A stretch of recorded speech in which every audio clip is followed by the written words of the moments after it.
I'm Clint. This is my brother Chris. We're from the Matsu Valley area. I live in Wasilla. My brother lives in Big Lake, but we're part of Iron Dog Team 49, Team Sons of Thunder. And this is our third year of running this, the world's longest, toughest snowmobile race, and we can vouch for that. It's definitely a tough race. It's been a lot of fun. The last couple of years we had a lot of challenges running the race. We had really struggled to get across the finish line, and this year things are going a little smoother. So we're real thankful for that, and we're thankful Lord's bringing us through that, bringing us through pretty much unscathed at this point. So we got a long ways to go yet, but we're praying we make it across the finish line safely here. We're currently in 4th position, and hoping to maybe even make up a few spots here. We'll see how things turn out the rest of the race.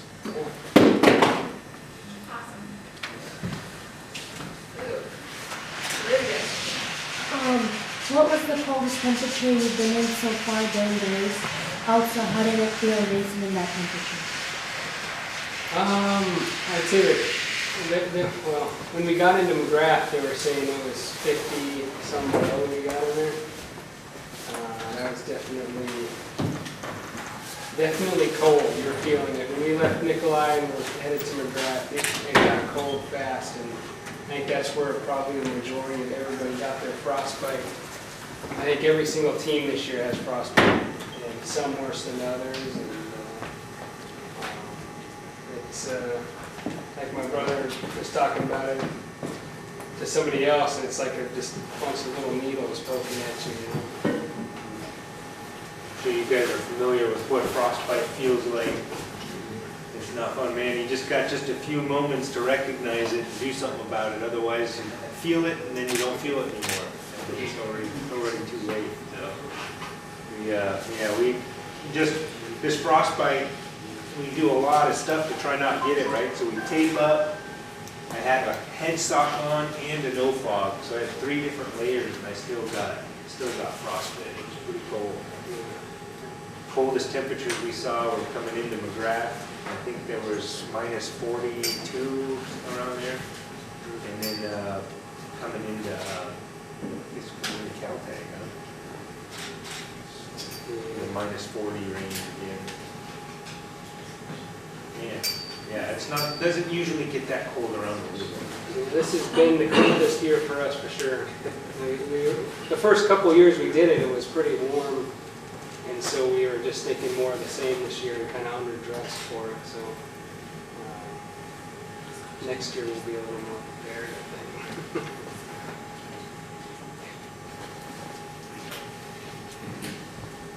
What do you do when a track breaks far away from home? When your track? When your track breaks far away from home, what do you do? Pull out your toe strap? Yeah, you break your track. Fortunately, those runners will act like good skis underneath you. You can pull a sled. The only thing is you don't have any brakes. You gotta make sure you have an anchor or something. So typically you just cut the track off, rip it out, and then your skags become just another set of skis essentially. And you just tow like that. It's a lot easier to tow when the track's not there versus trying to tow with the track. If the track's ruined, you might as well just cut it out of there and pull it out. But if it's salvageable, then you probably don't want to do that. A lot of it depends on where you are too. If you're a long ways away and you want to get the sled to someplace, if you can leave it there, if you can go grab something to fix it so you can keep moving, that's why you always go on a team of 2. So you've got another machine that can go run out, grab parts that you might need, come back, fix it, and then hopefully they'll keep it going. Definitely a good idea to do everything in pairs. I have a team. Clint and I were a team, and to have that. Whenever you go out on a snow machine, to go with somebody else and to have somebody looking out for you, for sure. Especially out here, you need that. Yeah. How long do you plan to be in Iron Dog? So, like how many years? Well, that's something we were talking about that on the way over here. We just kind of take it year by year. It's a pretty significant investment by the whole team. And the team isn't just me and Chris. We have a great family structure behind us. You know, our families are a big support of this. They really enjoy watching us running the course and stuff from the comfort of the couch. And but they put a lot of effort into the race too. So we've got a great team behind us. But we just kind of each year we pray about it and just see if it is something we're going to bite off the next year. So we just kind of take it year by year. So not sure. We'll see how long.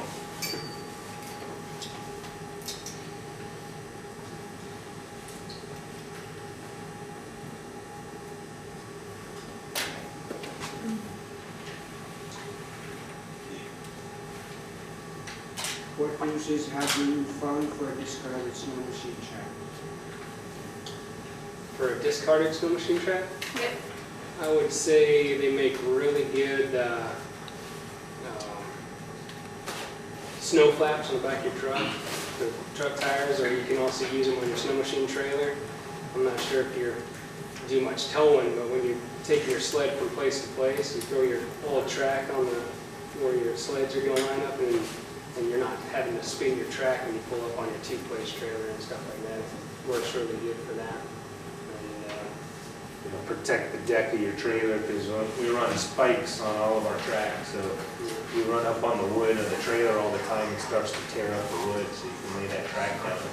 Add some protection and good traction too. I'm sure you all have snow machines, yeah? How many Polaris fans? 2? couple, 3, 3? How many Ski-Doo fans? Lots of Ski-Doo fans. We're tracing down those Ski-Doos. Any Yamaha fans out there? Yeah. There's always She one. said bravo. Oh, yeah. Yeah. Clint and I both ran Yamaha the first 2 years, the Yamaha Viper. And, very dependable sled, very good sled, a lot of power. For the Iron Dog though, you need something just a little bit lighter, so moved to Polaris. This is our first year on Polaris, and it's been a definite new, better experience all around. So.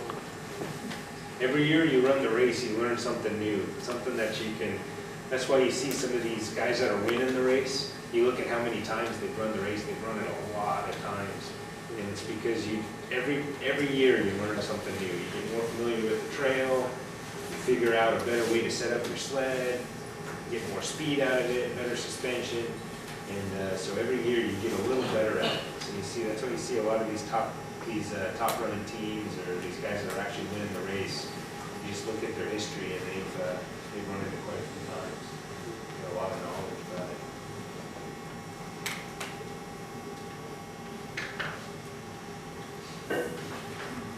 Any other questions? Anybody want to run the Iron Dog someday? Yeah? Yeah. What's the top speed your machine can reach? That's a good question. We didn't set ours up for speed. Our Vipers would go fast out of the box. We could get 105, 110 miles an hour out of the Viper. These Polarises, we've had so much more snow this year in the high speed area. So between here and Caltech, really high speed, right? Here in Ruby. But with the loose snow, we're only getting about 90 miles an hour out of them. 85 to 90. So, and we go through belts. Like we could run a whole race on one belt on our Yamahas. And these Polarises, we've gone through about 3 belts already. We're just, man, we were not used to that. We didn't bring enough belts for this race. Are you allowed to ship materials in from home to some of the villages, or do you have to start with everything that you're going to finish with?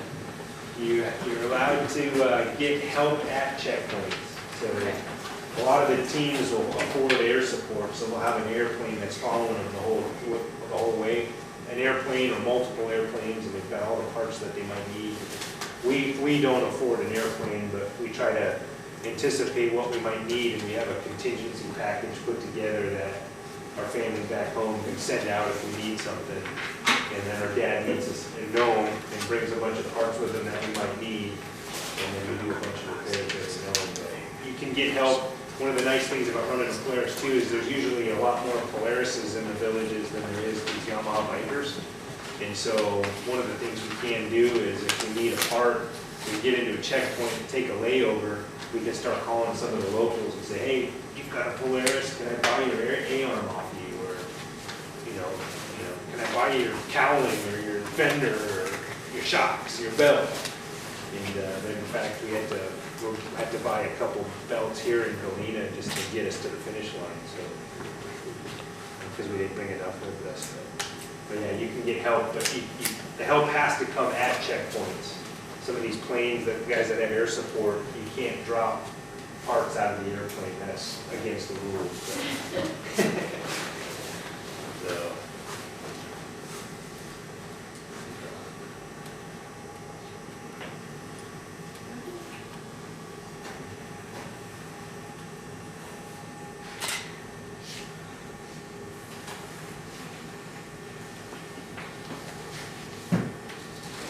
They all have questions, they're just a little shy. Maybe we could swap. I can go sit in your chair and then we can ask you questions. No?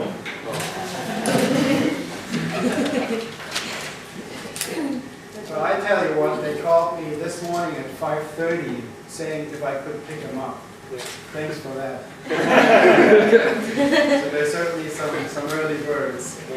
Fortunately, we have a very generous host. He takes very good care of us, feeds us, gives us a place to sleep and shower. It's a huge blessing, so thank you. That first year we ran this, I think we had to keep Martin up till 4:30 in the morning waiting on us to show up here.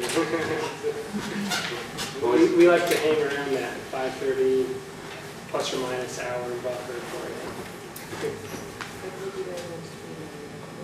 What made us want to be in the Iron Dog race? No, that's something my brother and I, growing up, we watched, when we were kids, we saw the Iron Dog and saw the Iron Dog racers heading out. We kind of, racing's in our blood. Our dad, we grew up on the racetrack. There's a dirt racetrack, car track that my dad used to race stock cars. And so we grew up around racing. As we were growing up, we raced motocross, both of us, and Iron Dog was just a big dream that we wanted to do someday. But it's expensive to run this race. It's crazy expensive. And we just could never afford it. But just through hard work, perseverance, we both got our engineering degrees and got really good jobs that allow us to be able to afford to be able to run this race and be able to live out some of the dreams that we always wanted to do. And afford us the opportunity to be able to come and talk to you guys too and share that with you guys, encourage you guys that, man, hard work. It's like the race, it's so neat, the parallels between this race and just life, as you guys are going through school and figuring out what you want to do when you grow up someday, what you want to do. And man, we both love our jobs. We've got a great job, pays us well, allows us to be able to live this dream. But running this race was just a dream that we had always had growing up, and we're able to live it out now.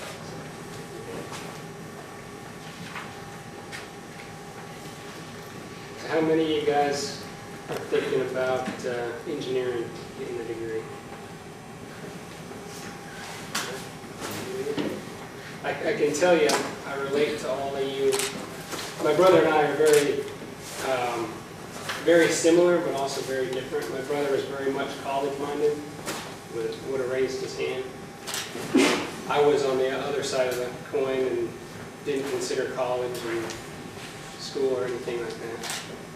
I was thinking, work my way up as a roustabout, and that's what I did. And definitely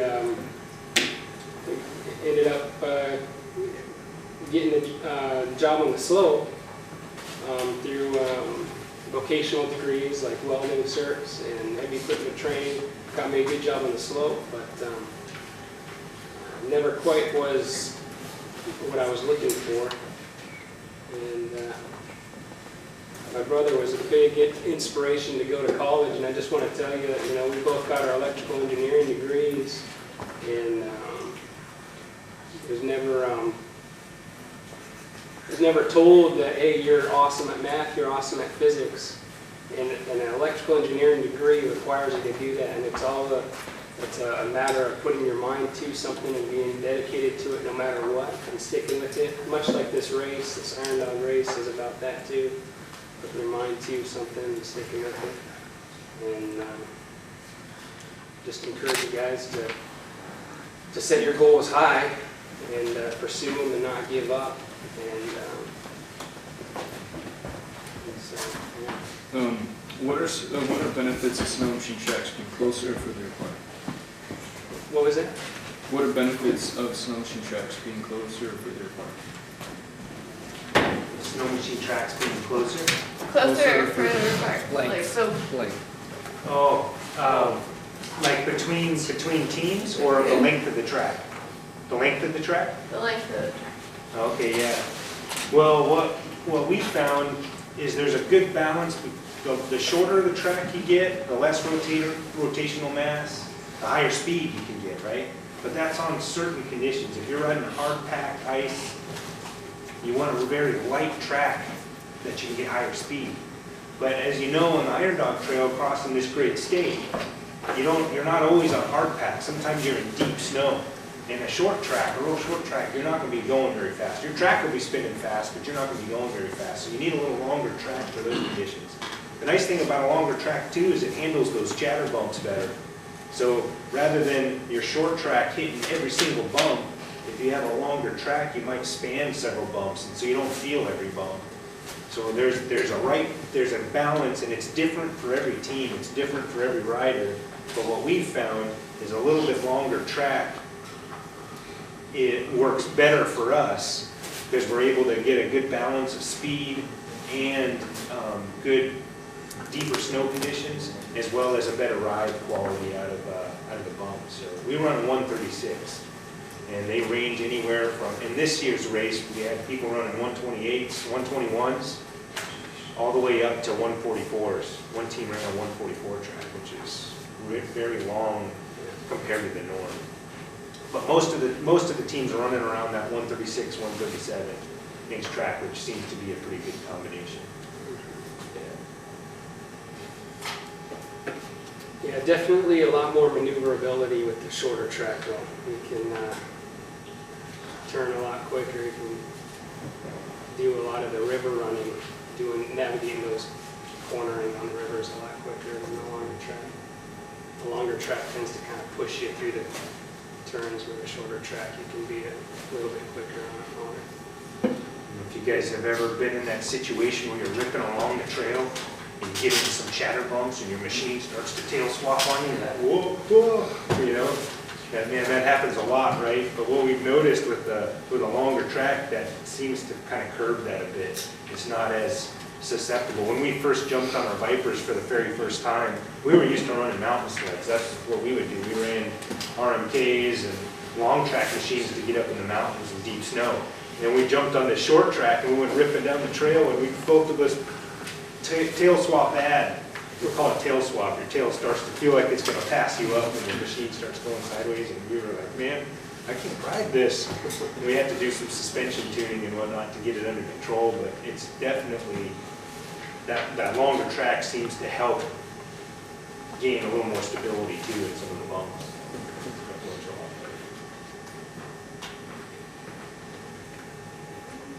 What's your favorite part of that race?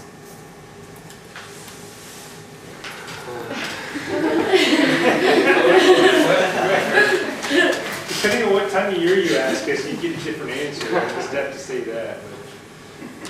I think we both can agree that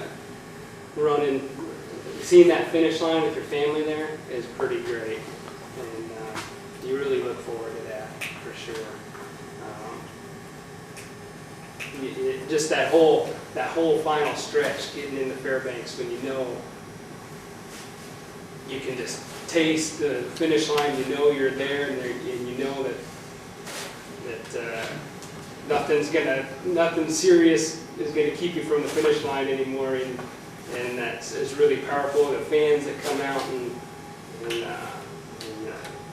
wave you on and clap you on, and then just getting to see your family at the finish line, all of it is pretty great. And so, Yeah, I've found too that each year we enjoy more and more of it. Like the first year, as rookies, we didn't know what to expect. We were getting information everywhere we could and trying to be as prepared as possible. But there was all those unknowns that just would stressed me out. You know, it stressed Chris out too. But each year, there's less and less unknowns around the mechanics and the logistics of running the race. But in that, it seems to make the preparation even more fun too. So you can kind of look forward to actually the training and the preparation. And then it's great to be able to get out and share with you guys too. You know, we spoke at Houston High School before the race. We were able to speak at Nome High School here a couple days ago. We went out there with the National Guard and the Iron Dog organization there, and they're all scrambling trying to get back to Fairbanks right now because of the big storm up there. I hear a bunch of people are trapped in Nome, can't get out of Nome because of the weather. So, no, we, both of us feel this is really important to kind of share with you guys just the benefit of hard work. You know, in our culture today, the mentality is what's best for me. Just kind of that, how is this going to work out best for me? What is it going to, you know? And I think a better way to approach life is how can I make you'll hear people say you only have one life, so live it how you want. But I think a better way to say that is you only have one life, so make it count. You know, it's such a short time that we're here on earth, and so just be purposeful about your decisions, and don't be afraid to work hard, because hard work will always pay off. I like to say that there's no free lunch. You may get a free lunch handed to you, but someone else had to work hard to give you that free lunch. And so hard work, it relates to this race too, the perseverance and hard work that's required to finish the race, which is ultimately our goal. It'll always pay off. So as you guys are in your studies, and like Chris said, challenge yourself, set high expectations. You guys can do amazing things. You got brilliant minds, and you guys really push yourself and challenge yourself to do big things, because you can, especially if you keep working at it. Don't give up. So when you guys were watching the races when you guys were younger, what were some of the snow machines you guys saw? Some of the older snow machines. What were they models? Yeah. Well, when we were younger, the ones I remember winning all the time were Arctic Cats.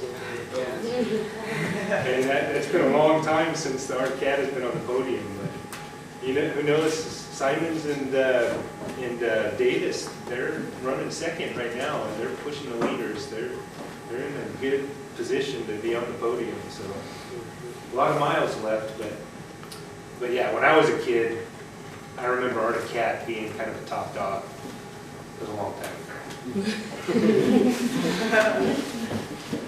Was it 2008 or 2010 was the last time Arctic Cat won? I think it was 2008. Yeah.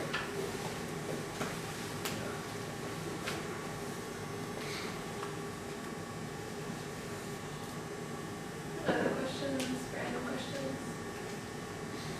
You guys crash yet? Good question. We've, thank the Lord, we haven't crashed this year yet. We've still got quite a few miles left, so it's a little hesitant saying that, but we haven't had a bad wipeout. By this time in the race, the last couple of years, we've had multiple. So we've been trying a different approach this year. My brother's good for me. He keeps having to talk me down because I tend to push things too much. And he's always got my back in a lot of ways. Whenever I turn around, he's always there. And he's always saying, dude, don't wipe out. My brother's a bulldog. He'll knock him down, he gets right back up and he's on it. I mean, just before we went on this race, our brand new sleds, day before the race, we run out to Squinta, break the engines in, just have a good ride to Squinta. We run out there and we were tuning our stuff still, and we're coming back from Squinta and just hit a funny whoop, a little bit funny, right? And there goes Clint on a sled, and my tunnel's all, smashed out, and dash bag is somewhere, going off somewhere, and you're just like, no, the race hasn't even started. But Clint, he get back up, grabs his stuff. His boot's half hanging off. I think his ankle's broken, and luckily it wasn't. Another blessing. But, yeah, got put back together, and Clint and I definitely balance each other out. He's on the aggressive, and I kind of rein him in a bit. And between the two of us, we find a good balance to get through the race together. And we're finding out what that fine line looks like, right? Trying to get our baseline established of how conservative do we need to run to finish the race, finish well, and then how to improve on that baseline and see where that takes us. So we've definitely been taking it easy this race, just purposefully trying to, hey, it's a 2,000-mile long race, take it easy, enjoy the ride, don't have to push it every second. When you got a nice trail, nice stretch, man, open her up, max her out when it's nice and smooth. When you get into some nastiness, slow down, take your time, save your equipment, save your body, and let your equipment last. We really were hoping to cross the finish line with our sled looking very similar to how it started. You look at the leaders, usually most of the leaders, the ones that are winning the race, you look at their sled at the end of the race and it's usually pretty clean. It's a pretty good indicator of what it takes to win this race. Is you gotta drive clean. So, but to answer your question, during the race, we haven't wiped out yet. We got it out of the way with ahead of time. Your team 49, but you also call yourselves Sons of Thunder. Is there a deeper meaning? Sure, yeah. Sons of Thunder. That actually comes from the Latin Boanerges, which is a nickname Jesus gave to James and John, who were two brother disciples of his, and it was they were known for their zeal and impetuosity for the Son of God, Jesus Christ, and kind of really fit Clint and I well. We're both brothers. We're both electrical engineers. We know what hard work gets in. We know that the gospel of Jesus Christ is the truth, and we cling to that. We have a tenacity for that, which is what Sons of Thunder were all about. They'd go into, just to kind of give an idea, they'd go in, and when they weren't welcomed, they'd want to bring fire and brimstone down on the village when they weren't welcome, and so that kind of gave them their name for just their passion, and like Chris said, their zeal for. That's kind of how we want to approach life and all that we do. We want to do the best that we can in all that we do, as though we're doing it for our Lord and Savior Jesus Christ. So that's kind of what the background of the Sons of Thunder is about. Team Sons of Thunder.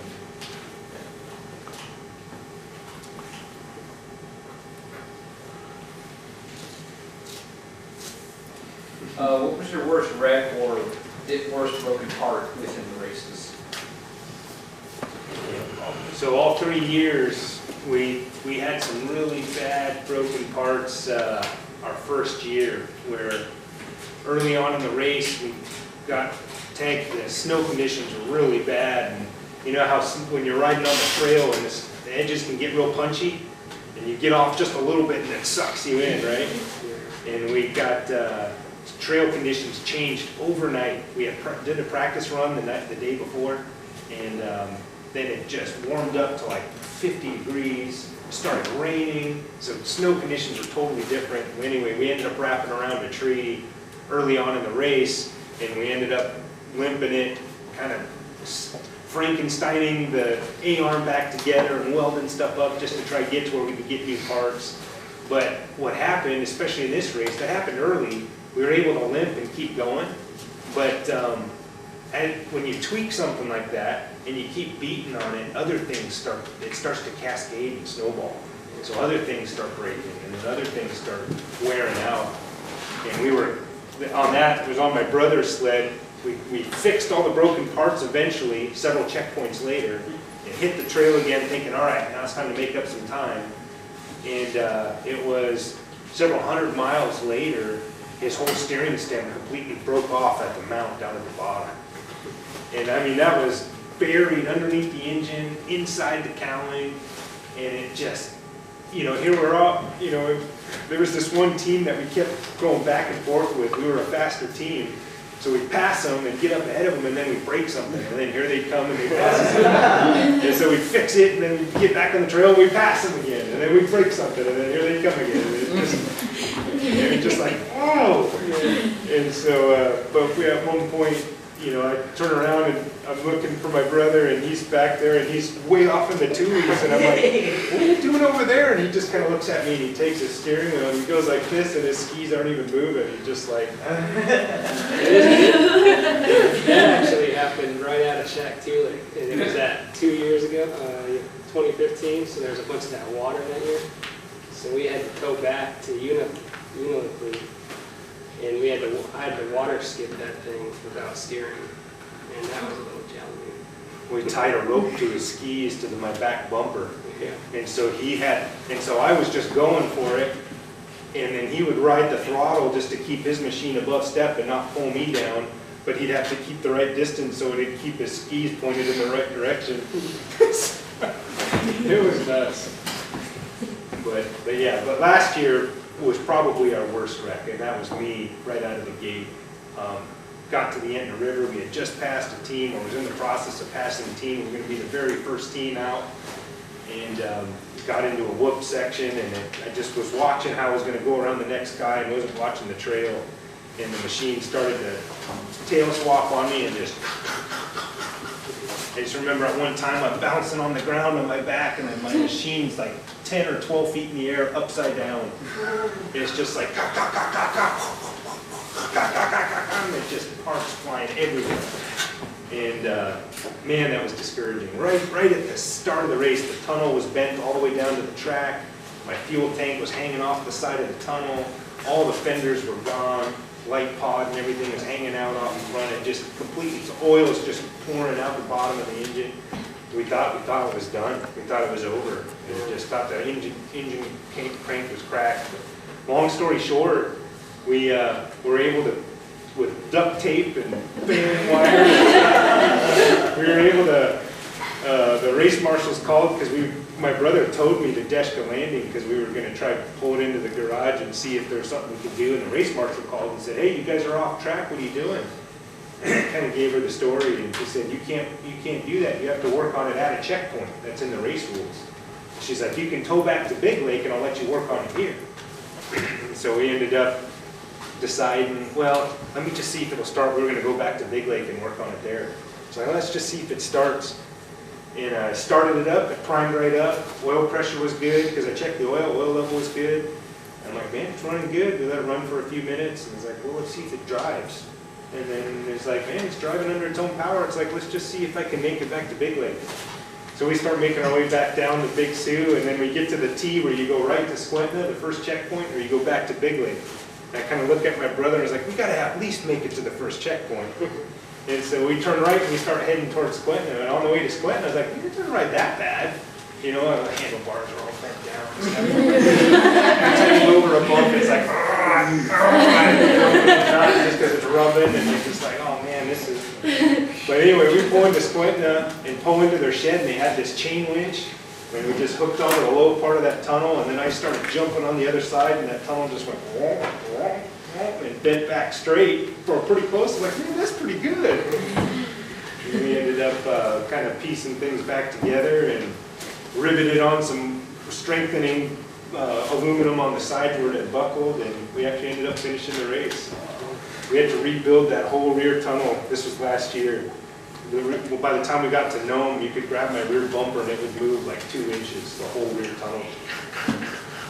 And keep in mind, this is after we told our families that we're out of the race and Clint's machine is total. And so when we went to turn left to Big Lake or right to Squintina, we went right to Squintina, our family was like, what?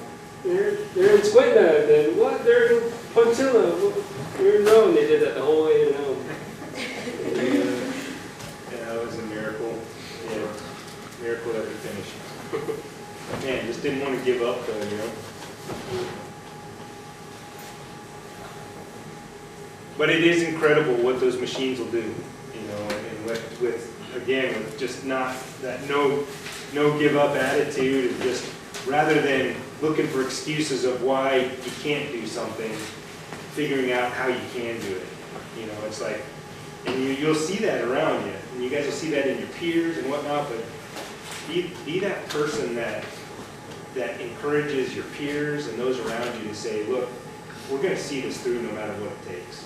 Yeah, it's tough, and it'd be easy to give up right now, but we're not going to give up. We're going to make it happen. Figure it out. Figure out what you need to do. You meet a lot of people when things are going wrong. We've met a lot of people at all the checkpoints that we've had to work on our sled, and that also is another cool thing about this race. Is we've been in it. This is our 3rd year now, and we're starting to get a lot of familiar faces that we see at these checkpoints, and that's pretty neat. Yeah, first time we pulled up in our rookie year and pulled up to a checkpoint, a bunch of kids came running up to us with the Iron Dog flyer and said, hey, we want you to sign next to your name, and they're trying to get all the Iron Dog racers' signatures, you know, next to their name.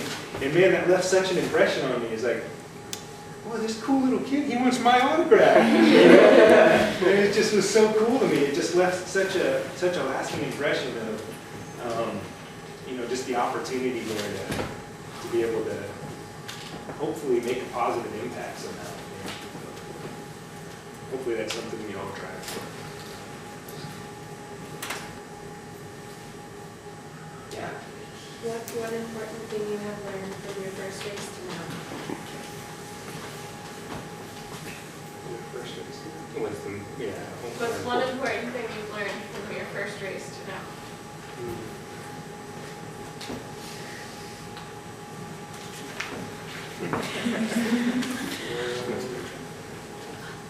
Or several.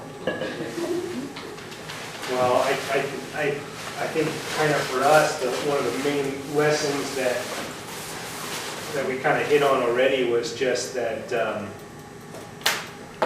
writing smartly rather than strongly is better. Making sure that you're writing within your ability from a competitive standpoint in all aspects of life, recognizing what your ability is, what your strengths are, and what you can do, and pushing yourself to do better, but kind of by evidence of our current position. And who knows, we've still got a lot of miles left to go, and we're praying that we make it to the finish line. Just recognizing that there are obstacles out there and things that can roll you over, wad you up, chew you up, spit you out, and recognizing that and being able to drive more conservatively and watch out for those things and not drive blindly. You know, there's a lot of those guys, they are so lucky. It is unbelievable. They just hold it to the bar and hope for the best. And I mean, you can see it. And you guys know what it looks like, right? When you're riding down the trail and you'll see these tracks, and then they'll get into these big bump sections, and then you'll see like these impact marks, and then all of a sudden there'll be a tumble mark, and then there'll be some broken pieces of plastic and stuff. You guys know what that looks like. And that's driving a little too hard, right? You need to be pulling back a little bit. That and just also being in the moment that you're in.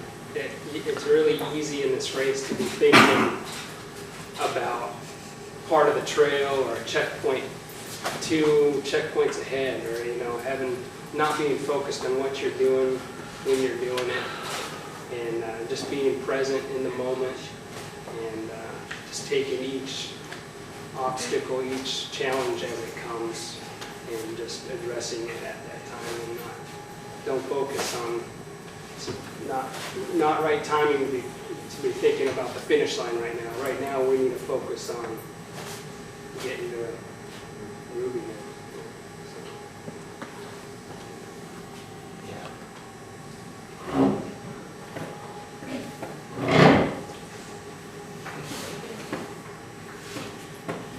Could you guys stop if you guys need to go to the bathroom on the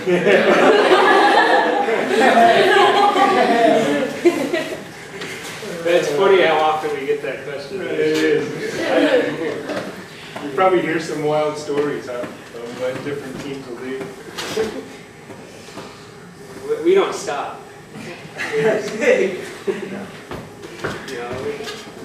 Luckily, it's never been that bad. We've been able to make it to checkpoint.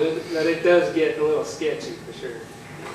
Most of the time, you're so dehydrated, it may be days before you have to go to bed. And you're chugging water. Every opportunity you get, you're trying to hydrate because you just know you're just constantly dehydrated. So trying to stay on top of it is a big deal. We must be doing a pretty good job because usually when we get into a checkpoint, I'm like, okay, I need a bathroom right now. How long does it usually take you guys to get from one checkpoint to the next? Again, depending on the checkpoint, but like for example, some of the longer checkpoints, like say from here to Caltech, which is 90 miles, and say a similar segment from Unalakleet to Koya, which is just over 90 miles. That Unalakleet to Koya, you're looking at 2 hours, 2 hours-ish. But to do that 90 miles, but to do the 90 miles from Galena to Caltech, you're doing that in under an hour. So If you don't blow the bells. if you don't blow your belts. I blew the bell this morning. And then we thought we were going to run out of gas, so we had to back off a little bit. We were about half throttle the last 3/4 of the way here. A lot more powdery snow than we were expecting.